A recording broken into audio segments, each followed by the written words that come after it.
The following discussion is intended to provide a perspective and is not intended as professional advice.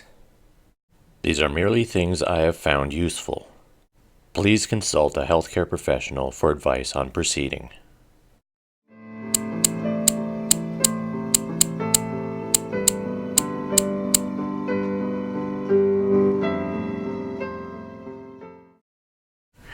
Welcome to another interview episode of After the Abuse. Today we'll be interviewing Jason Lee. Let's jump right into that interview. Jason is joining us from Georgia, USA via FaceTime.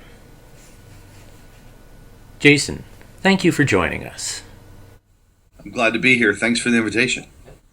Please tell us a little about your life now. Now, let me see. I'm a mid-40-year-old male, live in Atlanta, work in software consulting. Got a great wife, have a 6-year-old son who's just the apple of my eye. And so, basically I've got all the normal things. I've got to mow the lawn, I've got to do the laundry, the dishes, I've got reports to give to my boss. All of that is a normal life for me. In all of my spare time, which, is not a whole lot, I tend to have conversations with people like you on the subject, talk about my past, and really try to be an advocate for protecting our youth in today's world. Jason, please tell us a little about what you had to endure as a child. Let's see. When I was 12, I was actually in Atlanta at the time. My parents got divorced, and my mom moved my brother and me to Birmingham, Alabama. And she was in shock from the divorce and did what we would want any parent to do. She enrolled other really laudable institutions to help raise her children. My world was rocked, moved, lost all my friends and everything. And so I was kind of reeling with that. She was dealing with her own issues and depression and reeling from the divorce. So we got involved in a couple of different areas. A local Boy Scout troop, which met at my local church. And so there was a youth group is there. Did some other extracurricular activities too. But what happened was in my assistant Boy Scout leader, and he was also a lay youth leader in my church. He was really ingrained in helping out the kids. That's where I met this guy named Don Corley. And Don Corley is the one who ultimately sensed my vulnerability, groomed me to be ripe for his picking, and ended up, the molestation started from the age of 12 and ended when I was 17. It was the summer before my senior year in high school. Very uncomfortable time. That was a very difficult summer to try to finally find my voice and stand up and say no, and I wanted to end it. I didn't go to college. I ran away to college. I wanted to get as far away as possible from my home life. In my second semester of my freshman year, got a phone call just out of the blue, and it was the police department from the local community I was in. They had some questions for me. There was an ongoing investigation, which I did not know about at that particular moment. But what happened was Don Corley had continued to molest more and more boys while I was being molested, but also after as well. One boy finally said no, told his parents. Parents told the police. Police started investigation. And in their investigation, every time they would investigate a family, they would always ask the question, is there anybody else we should talk to? And apparently, my name came up frequently. What would you say started you on your healing journey? So I wanted to, like I said, after he went to jail, I wanted to walk away and I wanted to start living my life. And the important thing to note is that out of that 30-year sentence, he was not eligible for parole until after 10 years. He had to serve 10 years and then he was eligible for parole. For me, one of those huge life moments was when the police called me when I was in college. You see, for almost 10 years at that point, I wasn't talking. I was isolated. I was completely, I had these rules that was set up where things I could talk about and things I couldn't talk about. And on that phone call, I totally remember it. I'm going to talk. And talked for about an hour to the police on the phone. Ended up a little bit later, and I don't know if it was days or weeks, I can't recall, went back to the community, and the police department interviewed me in person. And I was eventually one of 3 boys who pressed charges against Don Corley. The police had identified over 40 victims. Wow. in a 25-year time frame, going from California all the way over to Alabama. Some of them wanted to press charges, but because of the criminal statute of limitations, they were unable to. I remember going into that sentencing. It was a large courtroom. I was sitting with 2 other victims who pressed charges. We were not on the front row. We were maybe in the first 3 rows. And he walked in, and he looked small, and we started to giggle, which my mom later got really frustrated with me about. She said that was inappropriate, and I shouldn't have done that. But my response to her, I said, "Mom, that was one of the best things that we could have done." The 3 of us kind of giggling. We weren't loud and obnoxious, but it was definitely, we kind of giggled a little bit. Now, first of all, the two others that pressed charges, the 2 other victims were younger than me. So there was some immaturity involved. I admit that, but the giggling allowed us to shake off some of that control, and some of it that was a step of independence that a lot of people just don't get or understand. And I think my mom gets it now. But at the time, that was like the one moment she was unhappy with me. But that was one of the best things that we could have done, to be perfectly honest with you. Ended up, he pled guilty to 5 felony counts and was put in jail for 30 years. And so then I thought it was over. And so I finally said to myself, okay, now I can start living my life. I've had this trauma. I no longer have to deal with it. I've talked about it. I pressed charges. I'm done. And I wanted to grow up is what I wanted to do. And so that's kind of where my attention went from that point on. So I walked away and tried to forget about it. And more than 10 years later, out of the blue, I get a phone call. And it was from the lawyer of Don Corley. That phone call pissed me off, because in it, he was asking if I would not contest parole opportunities. Would I support Don Corley getting out on parole? I behaved poorly on that phone call. One of the most angry times I've ever been in my life. And once I understood what this guy was asking for, I realized that the man who molested me, the man who had been in jail for more than 10 years, was still thinking about me. He was still trying to manipulate me. And I lost my... Sorry to say that, but I completely lost it. And I screamed into the phone. I said, absolutely not. Don't you ever call my house again. Don't you step foot on my property. I don't ever want to hear you again. Am I clear? And I'm yelling into the phone at that point. And he gave me a very small voice and said yes. And I slammed down the phone, and my night was wrecked because I had this rage in me. A few days later, I got a packet in the mail. And although it was from the lawyer, there was definitely language in that letter that came directly from Don Corley. And so I got cranked up again. I'm so super pissed at this point. In addition to that, it was in this big manila envelope, and I had 3 audio tapes. They were sermons on forgiveness. He was telling me I had to forgive him. And then I got also a VHS tape, and this is Don Corley. It's an interview he did with a local TV station. Look, it's actually dated November 3rd, 1999. Corley had connections with a TV producer, a news producer, who got a reporter to come down to the jail, interviewed him for an hour. And they did this big TV spot. It was a big deal in the local market. Interview a child molester and blah, blah, blah, learn from it, blah, blah, blah. I knew the TV show happened at a time. It was broken up with commercials and all that stuff. Well, this is the unedited version. I don't know why he sent it to me. It was one of the biggest mistakes that he did. I made a decision that I was going to work hard to keep him in jail for his full sentence. And so that's actually the short answer to your question.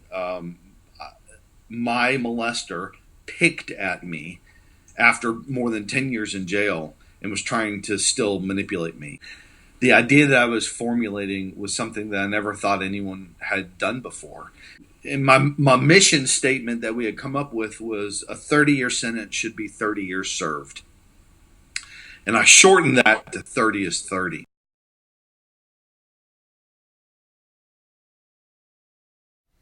Thanks for sharing that with us. Since self-worth is often a casualty of abuse, what do you do to reaffirm your self-worth? Lots and lots and lots of therapy. And I think it's probably not just the therapy, but it's eventually you have to buy into what you learn in therapy. You have to buy into it and believe it. I was resistant to therapy for a very long time, and I still kind of go through phases where I'm resistant to it now. I am in a place where I kind of want to figure it out. I work in the computer industry where everything tends to be logical, and there's a process and a map that things happen in sequence. And so I try to apply that as much as I can to my personal development and my life. Not always successful, because the little kid inside of me doesn't live in logic. He lives in emotion. So while I cognitively know now that I'm not responsible for Don Corley, I'm not responsible for his actions, his behaviors. I did the best I could at the time to take care of myself and protect myself. The fact is that because I didn't talk after I ran away to college, other boys got molested because of my silence. And I have yet to forgive myself for that. I don't know if I ever will. And so that is a primary driver for me today in how I evaluate myself. That keeps me focused in having interviews like this, talking about it. The more, because I didn't talk then, I feel compelled to talk now. And so the more I'm an active participant in my own journey to health, the better things get. I have my up days and down days. I am successful in some days and I'm not successful in other days. And that is both an internal as well as my external behaviors. Some days I feel like I'm a better human being in my 40s than I am on others. And I think that I try not to kick my ass too hard. I try to forgive myself. And I try to recognize when I start falling off that cliff of emotion and despair, and try to course correct. Music helps me a little bit. I can dive into music. There are a couple of different really stupid video games I can get on my phone that are meaningless, but these little match 3 Candy Crush type games. Sometimes I can just put some blah blah blah on the TV and play that for a while, and then just go to bed and wake up tomorrow and try again. So I try every day to have a fresh start. Well, that ties into the next question, which is, what do you do to counter depression when it's at its worst? I certainly don't want to sound trite, because I have, in my history, had depression so severe I've had to be medicated. I've had to have a medical professional give me antidepressant medication, and I could not have survived without that. I have attempted suicide in my past. So I do not want to, there's really no easy answer for your question there. What I would tell you, for me, I believe in the value of getting up and moving around. When I sit on my couch or in my bed and I am stagnant and dormant, that is much easier for my inside voice, which I try very hard not to take over, can take over. And so I read at one point, God, this is way back in college, I read at one point that it was like in a psychology class, that there were some experiments done. And if you go in your bathroom and look in your mirror, as uncomfortable as that is, if you look at yourself if you try to make eye contact with yourself, that in itself is just a horrible experience. I hate that, but particularly with somebody who's not comfortable in their own skin. But you stand in front of the mirror and you make yourself smile. The physical action of making yourself smile, there is some connection there with your emotions, and you will start an uplift there. Now, I don't do that all the time. That's just an example. But I will tell you that even if I don't want to, even if I don't have any interest in doing it, I got to get up and go to work in the morning. Get up and take a walk outside. Change my location, even if it's just moving from the couch to the kitchen, whatever the case is. Action, and if I can force myself to take more action, there's a level of distraction that's available to me, but there's something about moving your body that helps in a way. And there's also, I have created now a network of friends who know me, which that's uncomfortable. You want to talk about dealing with intimacy issues from someone who's walked in my shoes before. Extremely difficult to do. To let someone inside after I've been protective of this little mini Jason deep inside, to let somebody inside and share that is extremely difficult. But I have a couple of people that I can pick up the phone and call or text with or interact with in some way. Those are helpful as well. But I guess my final answer to your question is it's kind of situational. If something doesn't work, try again. When you stop trying, you've lost. Yeah. And I got to tell you, I know we're not losers because we're still alive and we're still fighting every day. No matter how large of a fight every day's action is, you're still alive. So you haven't given up yet. You're still going. So if something doesn't work, try something different until you find the right combination for you. That's what I would say. It's common for many abuse survivors to have to cope with substance abuse in one form or another. Would you say that this is something that you've had to deal with? I've tried really hard to be a drug addict and abuse alcohol. I've tried so hard. I tried smoking. I tried all of that. There is something in my body where that just doesn't take very well. So I cannot say I'm an addict from a substance abuse perspective. In my past, though, I completely recognize that abuse challenges happen from an individual basis. And my probably worst part is in regards to sexuality. I'll tell you two things. One, I feel like that my brain is on overdrive as it relates to sex. In my mind, I sexualize almost everything because that's how I was groomed and trained to think. When you're from 12 to 17, those are very formidable years, and it was all about sex, and it really kind of worked with my mind in ways I think most adults don't think about sex as much as I do. And so I work through therapy, and I work to not put sex first, that there are other ways to relate and interact with people, which also then stems into pornography. In the modern world with your internet availabilities there, the world's at your fingertips. And I'm pretty convinced there's about 78% of the entire internet is built on pornography. So, I'm making that up, but there's an awful lot out there. So the only person who can prevent really diving into pornography is me. And so, and as I mentioned earlier, some days are better than others. But I view me and my sobriety is not hypersexualizing things and staying away from pornography. And so, to me, that's what sober is, in dealing with my addiction. So I guess my short answer is yes. I know other victims in my shoes deal with the same struggles as me. But I don't always have the vice versa. It's not really drugs for me. It's other areas of addiction.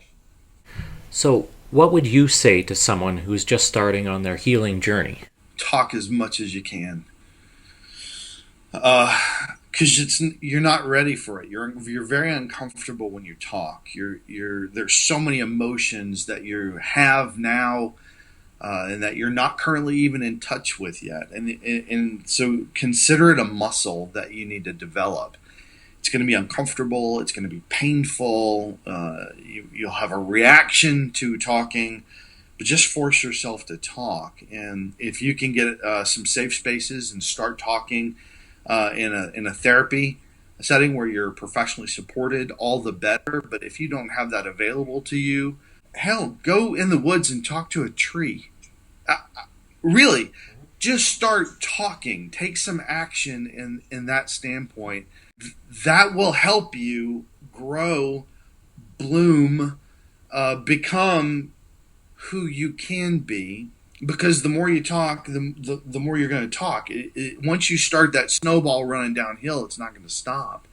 So talk. Just talk as much as you can to whomever you can. So if you can talk yourself to a place where you get a little bit angry, I think that's a good thing. Because anger can be that drive, that fuel that moves you forward. There are stages of grief. The early stages, they overwhelm you and you're small and you don't know what to do with yourself. When you get to the point where you're angry, then you start taking some control of your own destiny and you start making actions that make sense for you and you start growing up a little bit. And then there's some positive things that come after that. Ultimately, I want you to get to a place where you're no longer anger is your primary driver. There are other motivations that drive you, but everybody's got to transition through that process, and it all starts with talking. In other words, take some action, do something, do something for you. I think those are probably my words on that question. Yeah. Thank you.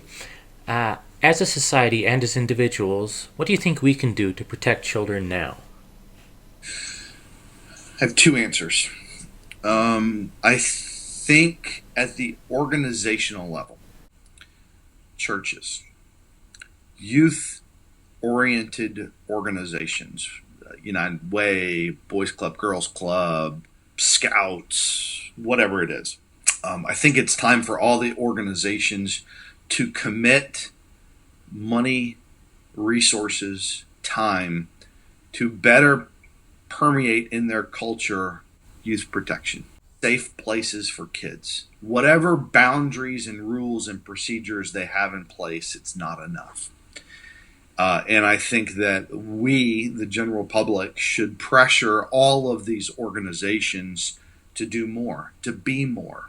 And this is my second point. If I talk to a parent, one of the first things I'm going to tell you is do not delegate your parenting to any other person or organization.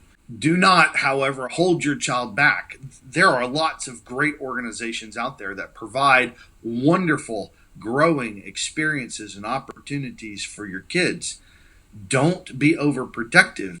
See, but the difference is you don't just send your child there and say, okay, I'll see you later, and let them do their thing.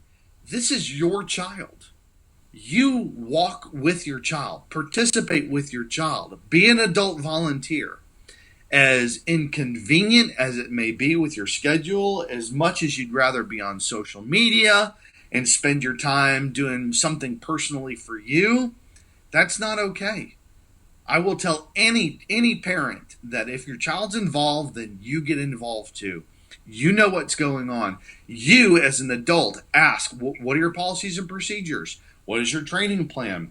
Oh, and if you don't like it, maybe you should do more. And maybe that's your responsibility and the gift you can bring to that organization to help hold them accountable for creating better places for our kids. That's your school, that's your church, that's your extracurricular activities.